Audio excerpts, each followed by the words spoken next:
All right, so welcome to another video. Today, I want to show you how I complete, arrange, and write a song in Pro Tools. I'm going to be sharing my Pro Tools template, and I'm going to be walking you through my session view and my track view to show how I can get a song from a voice memo to a little short, brief demo into a full song and arrangement. I'm going to do this quickly, so we'll go ahead and jump in.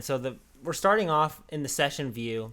And what I'd like to show you first is the markers. So if I have a song idea that I've just finished creating and I'm excited about, I usually start off with like 4 to 8 bars of an intro slash verse and a chorus. So what I'll do is I'll just jump into Pro Tools. I'll record enable my acoustic guitar that might be ready to go, or piano, whatever I have. And I will literally just highlight on this specific track, maybe say an acoustic guitar, the intro, and I'll record those 4 bars real quick, and then if I have a verse idea as well, sometimes it's the same, but it's not always. Every song's different. I'll do the same for the verse, and then I can do the chorus. Not every song is built out this way. This is just a good place for me to start. I want to make sure that I can simplify my music creating process, and I feel like this is a really easy way for me to get something out of my head and into my ears with Pro Tools. You can use any tool. You can use any, DAW that you'd like. I even have a similar setup with my Ableton live situation, but I'm really enjoying Pro Tools. But so for my session view, that pretty much sums that up with the markers. I'll go through the track view now and kind of share how I have this set up. I've got a number of tracks here, but it's all pretty simple. I kind of try to set this up like an analog desk. But anyways, I have my drums on the far left here. I've got acoustic guitars, electric guitars. I've got my keyboards. All these, except for the 2 piano and Mellotron tracks, are audio tracks. I actually use the Pro Tools stock plugin for piano. I also use the Easy Keys Mellotune for Mellotron effects. I love that sound. Those are my favorite plugins that are virtual. Outside of that, moving on, we have the vocals. I've got a record track for comping. I've got a lead vocal track. I've got my background vocals left, right, and center all being summed into a single channel, so I can have in play with my lead vocal and backup vocals. I've got my effects with for my tracks, and I've also got a summing mix. I've got drums, bass, music, vocals, and effects, and then my stereo bus. And that pretty much gets me where I need to be, at least to kind of get my tracks recorded. I don't really start mixing or start turning on plugins until after I've fleshed out an arrangement. I feel like this whole process is really just about nurturing the songwriting process. I don't want to think about, I really just kind of have 2 different hats. I have a songwriting hat and I have an engineer hat. And I don't really touch that engineer hat until after I've got the song idea, for the most part, ready to go. So we'll put on our engineering hat and kind of talk about plugins here. My biggest goal is, and the theme I believe for this concept, is simplicity. So I don't use many plugins. I am a fan of the Slate Digital All Access Bundle.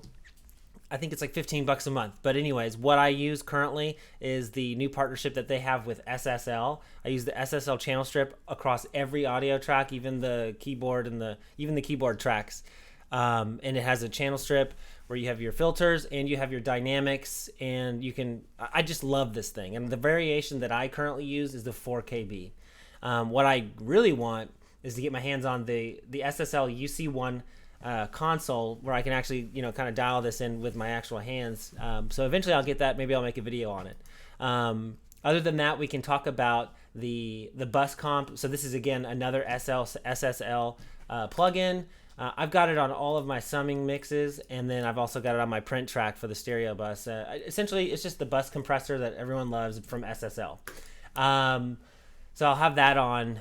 Whenever I start mixing, I'll actually turn on the Bus Comp. I'll turn on the VBC Slate Digital plugin. I don't even touch it. I just think that it sounds great with audio going through it. And then I also have the virtual tape machine. Same with that. So I'll just enable all these when I start mixing, and I'll mix into those. But I won't start mixing until I got a good audio performance from each track that I'm recording. Moving on from there, we've got effects. Really, I make this simple too. So the for reverb, I actually use TC Electronics 8210. It's actually got a piece of hardware, if I can show it to you on the camera here. I love this because I can dial in a room sound or whatever, because TC Electronic has, a hall, you've got a box, an ambient room, a club, live plate, whatever you need, even spring. I've got all of that set up here so I can mess with it with my hands. I don't have to open the plugin. If I've got a good drum sound I want for the song, I'll start dialing it in here and I don't have to touch the plugin, and I love that. You can even affect your pre-delay, your dry wet signal, early reflections.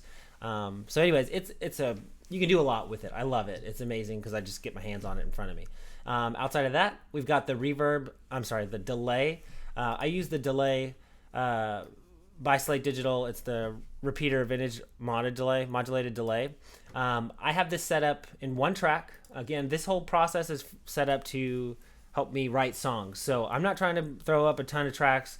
Where I maybe start mixing, I'll actually have maybe a separate channel for a quarter, eighth, and 16th note delay if I need it, or a slap, if you will.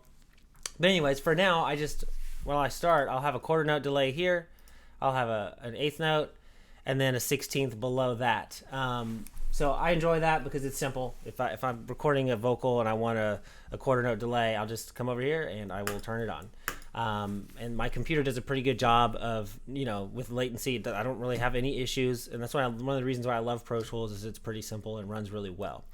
And that pretty much sums up the concept and what I wanted to share in this video. If you'd like to learn more, leave a comment. Let me know. Do you like this video? Do you love it? Do you want more content like this? Let me know. I mean, I'm excited to kind of share my songs as I go forward. This whole channel is about creating my music and sharing music going forward. And this is going to be a similar concept as I share music. So I'm going to start doing song shares as well. And those song shares, I will open up the Pro Tools session. I will go through each track and I'll show you the audio clips and everything and show you how I get the sounds that I get. I'll show you the effects that I use and how I'm mixing and everything like that. So if that's something you want to see as well, just let me know. But anyways, thanks for coming. Thanks for watching my video. We'll talk to you soon. Bye for now.